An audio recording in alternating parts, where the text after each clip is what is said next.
All right, y'all. Everybody okay this evening? And it's gonna be all right if you cry, right? I promise you're not gonna implode if you do, okay? I don't want to spend a whole lot of time preaching to the choir, so to speak. You guys are probably all very much aware of the 5 stages of grief, right? We're gonna gloss over them because I don't want to spend a lot of time with it.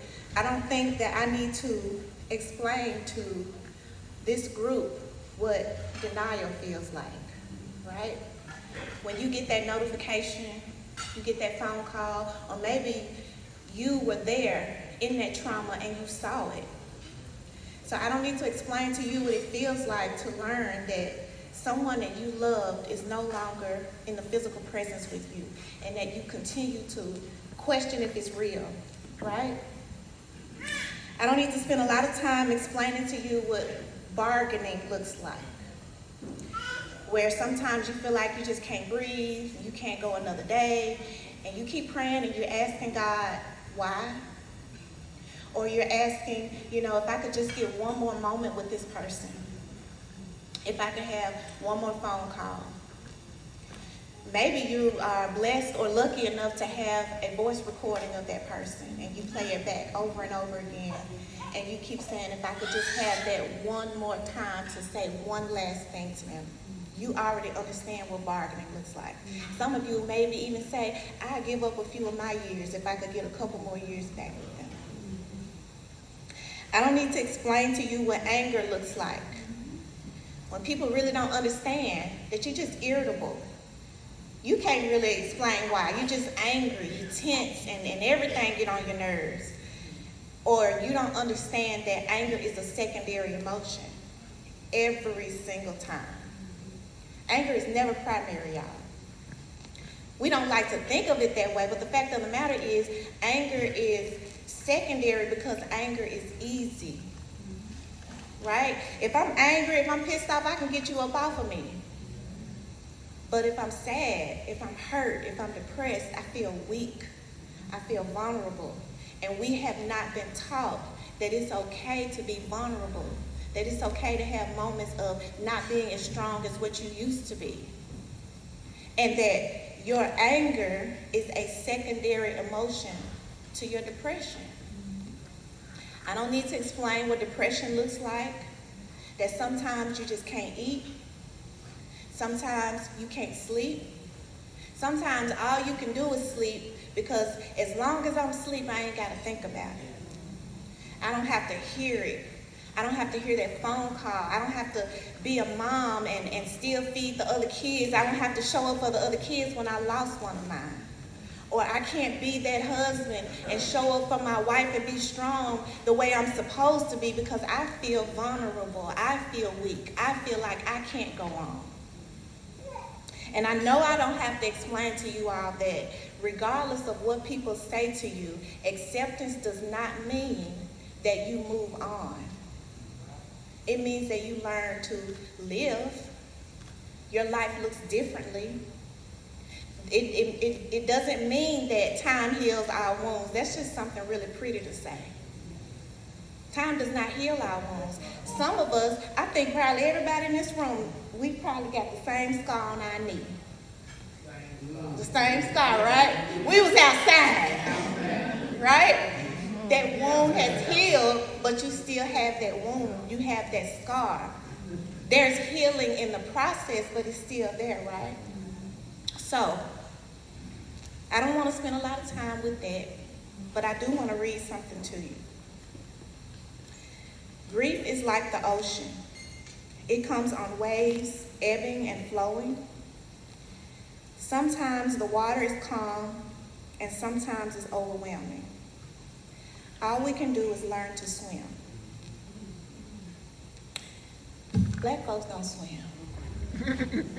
Most of us don't. I can swim a little bit, keep myself going just a little bit, right? What I want to interchange here is to learn to float. If you've ever been taught how to swim the right way, I ain't talking about how we like to just throw our kids in the water and be like, get it. But you learn to float first, right? How do you do that? You learn to gain control of your breathing. You learn that you are in control of your body. Your body is not in control of you. You learn that you don't control water.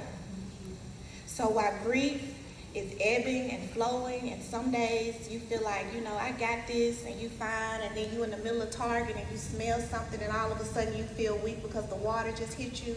You don't fight against the water, you learn to float. That's it. So I want to take a minute and walk you through some breathing and help you learn to float. First thing we're going to do, even though we stuff like little piggies, is get as comfortable as you can in your seats. If you find it comfortable to ground your feet to the ground, to the floor, you got on sneakers, so we should be real close. If you got on heels, don't take them off. Anybody who know me knows you probably see me without my shoes more often than with them. So if you want to take them off, take them off. Maybe relax as much as you can in your seat. I'm going to invite you to close your eyes. You don't have to, but the invitation is there. Know that you are in a room where you are safe. No one is going to come and touch you. But you are safe right where you are. Maybe you start to notice the weight of the ground beneath you. Maybe you wiggle your toes back and forth and just feel the support of the earth beneath you.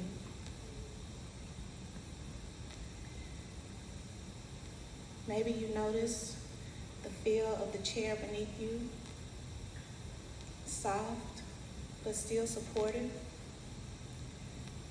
keeping you safe and in place. Maybe you notice the back of the chair beneath you, keeping you from falling forward, keeping you from falling backward, giving you a space to remain calm.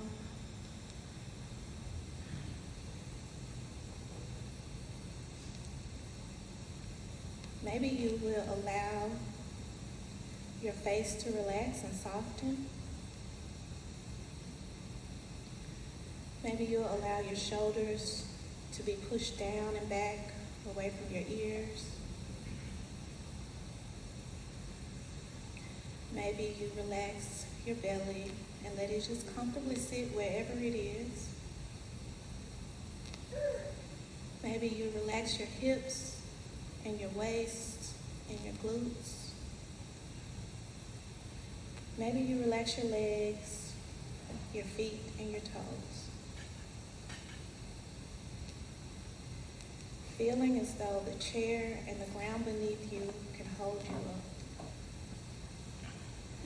Maybe you'll take a nice, slow inhale in through your nose, allowing your belly to fill up with air. And we'll hold that. And then as you slowly exhale, allowing the warm air to pass between your lips, you allow every muscle in your body to just relax and trust that your body will carry you. And you'll take another deep breath in and count to 3, 2, 1. And exhale, 2, 3, 4, 5.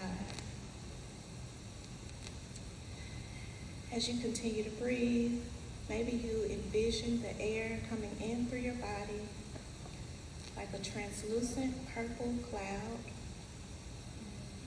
filling you up, helping you to float, helping you to feel light when you feel heavy.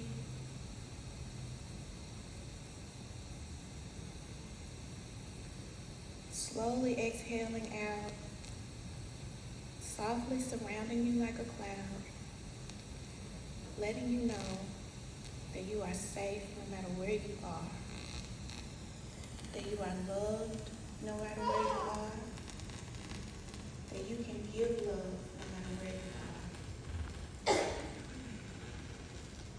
One more inhale in through your nose, let your belly fill up with air, keep those shoulders relaxed, keep those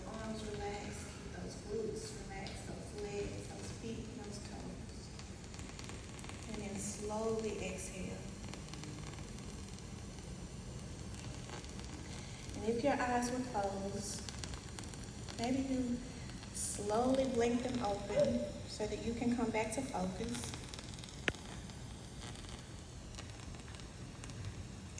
And you remind yourself that you don't have to hurry up and heal from anything. And if you want to cry, you can. And when people tell you don't cry, they're just trying to appease themselves because they hurting and they don't want to see you hurt. It ain't nothing malicious, but you can let them know, I'm okay to cry. And if you don't want to eat today, make a plan to eat tomorrow.